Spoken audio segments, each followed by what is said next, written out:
And good morning, this is Hedgen. Beautiful Sunday morning, and a very good time to do a quick Bitcoin analysis. So, overnight, prices did dip below the low of the A.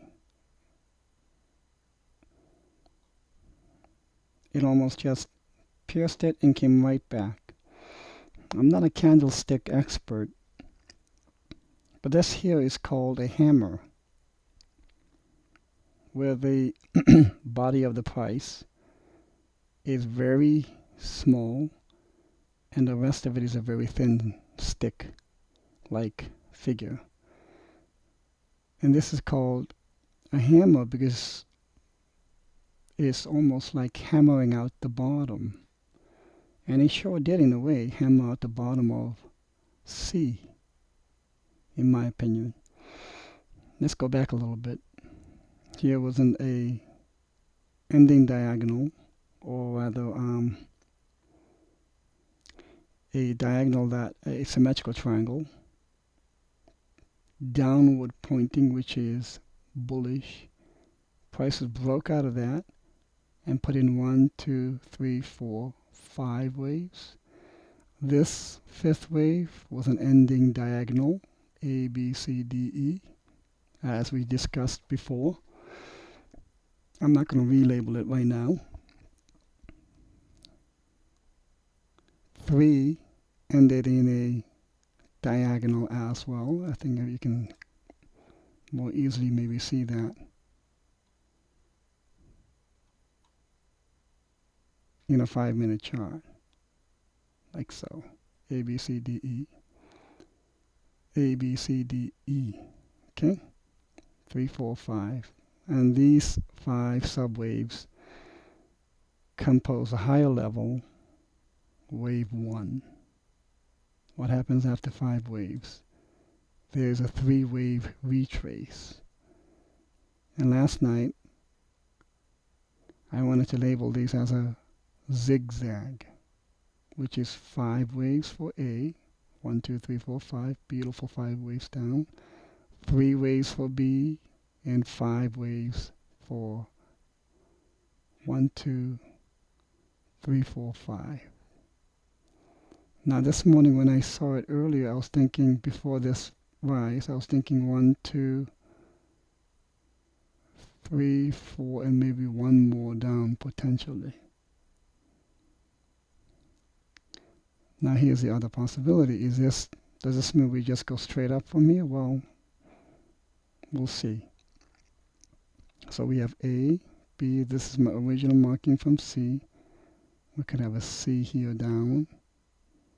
Now, if this is C,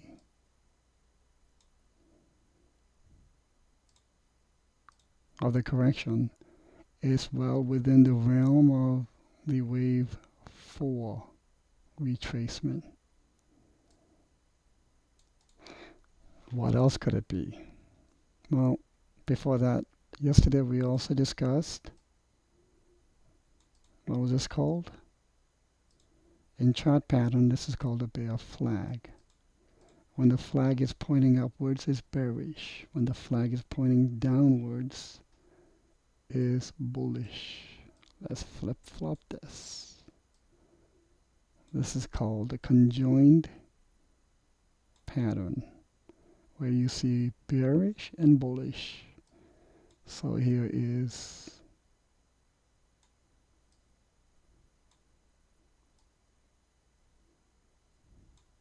now a bullish flag pointing down. It has broken out of this.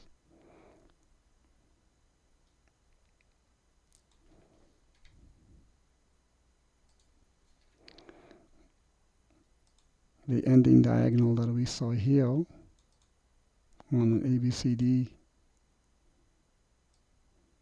was an upward pointing symmetrical triangle, and that was bearish, as you can tell. So similar to flags, a symmetrical triangle that is upward pointing is bearish, symmetrical triangle that is downward pointing is bullish, like this one. A symmetrical triangle that is horizontal represents a moment of indecision, like this. It can go up or down, either way. Now, a lot of these symmetrical triangles that are horizontal can fake you out.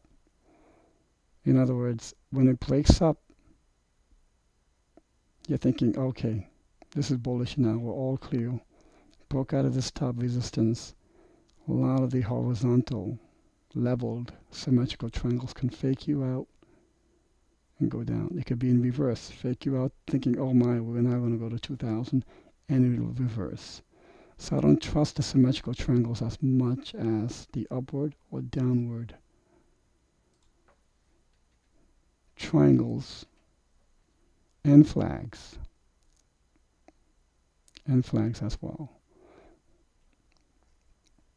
If you look at, here is a horizontal rectangle.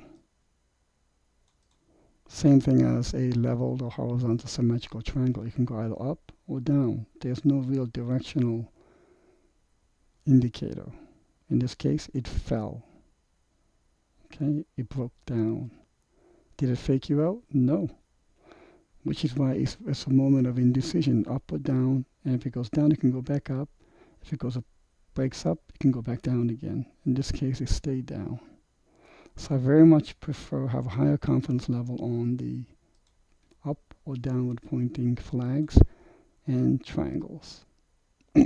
So another little didactic explanation of chart patterns. This is why I combine chart patterns with Elliott wave counting. It's the most powerful combination for me. Some of you, if you have a expert level of background in Japanese candlestick, great. Figure out a way that fits a combination that works for you. That's really the most important thing. Others might use Gann angles. Perfect. A great technique. It's just a matter of time before you develop your own nuances. So here, A, B, C. Are we out of the woods yet? Well, what kind of bothers me is that this is a three-wave ABC so far. 1, 2, 3, 4, 5. It could develop as a 5. So it's something to keep your eye on. So it could be A, B, and remember C is the longest. There is a potential that it could be, this is a subwave of C, subwave of B, because it is a three-wave, 5, 3, and can it be a C downhill? Yes, that would be a valid count. You can move the C's over here. Absolutely. And it'll fit to all the rules of Elliott wave perfectly. What could lead credence to that?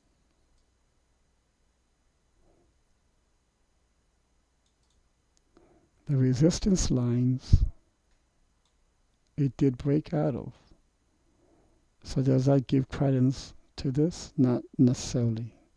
It takes credibility away from this scenario being more probable than 1, 2, 3, 4, 5 being placed. So you got to look for a primary count. You arrive at your primary count that to you is most probable, and then set up a alternate count, just like I did. And usually if the primary count is bullish, my alternate count is bearish. Not always. Not always, because if the overall trend is very bullish, then my alternate count could be bullish as well, more likely bullish alternate count. But since we are in an overall bearish trend, and now looking for early signs of a reversal, my alternate account is preferred to be more bearish. So again, that's another nuance you might want to consider when you develop your own counts. Another way for it to good practice is take the same graph, maybe Bitfinex or another exchange, which will have no markings of mine. And after watching my video, try and do your own counts on your own from what you've maybe seen in the examples I've given. And that's called practicing. Practice, practice, practice. Okay, so let's see how this develops, if it goes to an impulsive 5, or if it just runs out of steam and comes back down again. At the end of the day, it really doesn't matter for me. My ladders are still, my lower ladders are still in place, and I'll be very excited if they do get filled. My goodness, to get it at a cheaper price is a gift horse in the mouth. Okay? That's it for Bitcoin today. Have a good day.